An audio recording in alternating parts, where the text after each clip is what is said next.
เอาสบายดีพี่น้องเนาะป้องปลายสุขุมก้นเนาะสบายดีFCทุกคนเนาะมื้อนี้เฮากะมาอยู่ที่ทุ่งไร่ทุ่งนาพี่น้องแหน่มื้อนี้เบาเฟื่องกะสิมาพาทุกคนมาเอาแมงลั่นพี่น้องเนาะนี่อันนี้ก็จะเป็นส่วนที่กำลังจะปลูกกาแฟพี่น้องเนาะอยากให้ทุกคนเบิ่งหอมมื้อนี้จะพาทุกคนมาเอาแมงลั่นแล้วมาเบิ่งนำกันว่ามามันเยอะหรือบ่แล้วก็มันได้หลายสำใดเนาะโอ้นี่โอ้เดี๋ยวจะให้ทุกคนเบิ่งมุมทางลุมเนาะนี่เนาะทุกคนเนาะนี่ตัวนั้นจะบ่แม่นสวนข่อยเนาะนี่อันนี้จะเป็นหน้าเขาแล้วเนี่ยนี่ส่วนข่อยคาล้อมหัวนี่พี่น้องนี่อันนี้ฉีดยาให้มันตายเนาะเดี๋ยวเฮาสิปลูกกาแฟเนาะพี่น้องปลูกกาแฟนี่อันนี้จะปลูกกาแฟไปเบิดพุ่นเนาะนี่โอ้ยธรรมศาสตร์คักอีกแห้งพี่น้องแล้วก็พังพุ่นเนาะก็จะเป็นฟังทางบ้านส้นเหนือเนาะพี่น้องนี่เขาได้ตัดทางไม่เห็นบอกทางเส้นทางเขาเนาะนี่เอาบอกว่าซานี่เขาสิไปเบิ้งตัวแมงลั่นเขามันอยู่ไสล่ะโอ้อยู่นี่ทุกคนนี่อยู่โคนไม้นี่พี่น้องอ๋อโอ้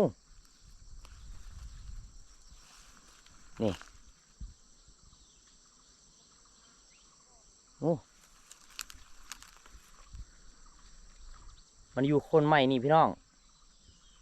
อ๋อเดี๋ยวมื้อนี้ทั้งบ่าวเฟื่องก็ได้เอาสุดมานำพี่น้องได้ซื้อลงทุนซื้อสุดมาครั้งแรก เยี่ยมบ่บัดนี้เดี๋ยวเขาจะไปเบิ่งน้องไส้ได้กาเกียมเครื่องเลี้ยวแล้วบ่เดี๋ยวเขาสิเอาจักรมาตัดเนาะแล้วเขาก็จะมาลองทดสอบสุดเบิ่งก่อนเพราะว่าตั้งแต่ซื้อมายังบ่ได้ใส่สุดเลยเนี่ยเนาะตั้งแต่ใส่สุดมานี่ยังบ่ได้ใส่เลยบ่ได้ลองเลยเดี๋ยวจะมาลองสุดกันคนเนาะนี่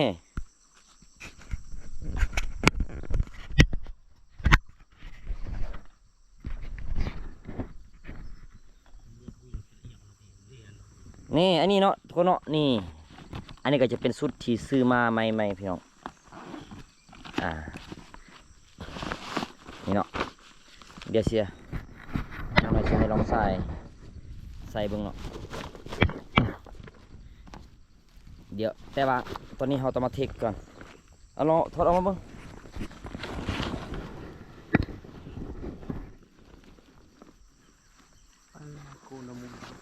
ปีนอะไร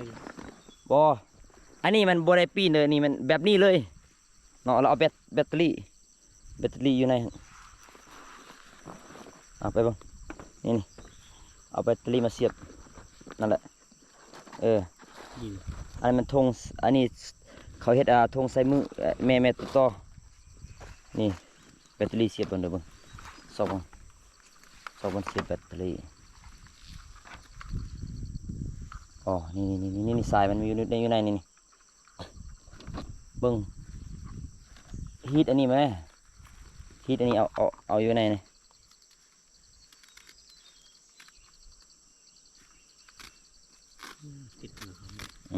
อย่างดีเลย สุดตัวนี้ทุกคนอยากรู้บอกว่าซื้อในราคาเท่าไหร่เนาะนะเดี๋ยวสิมีคำตอบให้เนาะนี่อันนี้ก็จะเป็นบอลเสียบไฟเนาะใครอยากรู้เนาะว่าสุดนี้ซื้อในราคาเท่าไหร่คอมเมนต์มาถามได้เด้อเดี๋ยวเขาสิมาลองเครื่องอันนี้ปลดก่อนก็ได้เสียบเลยแน่ตัวนี้จะเป็นโต้พัดลมเนาะเนาะเพื่อบ่ให้มันฮ้อนเอาเนาะนี่รุ่นนี้จะมีพัดลมพร้อมมันนี่อันนี้ได้นั่นนี่ตัวนี้ได้พัดลมมันจะมาเสียบอยู่ในก้อนแบตนี่ตัวเดียวนี่ได้บ่ปิ้นวะแล้วยังอีกได้นั่นเบิ่ง มีสองพัดลมอ่ะ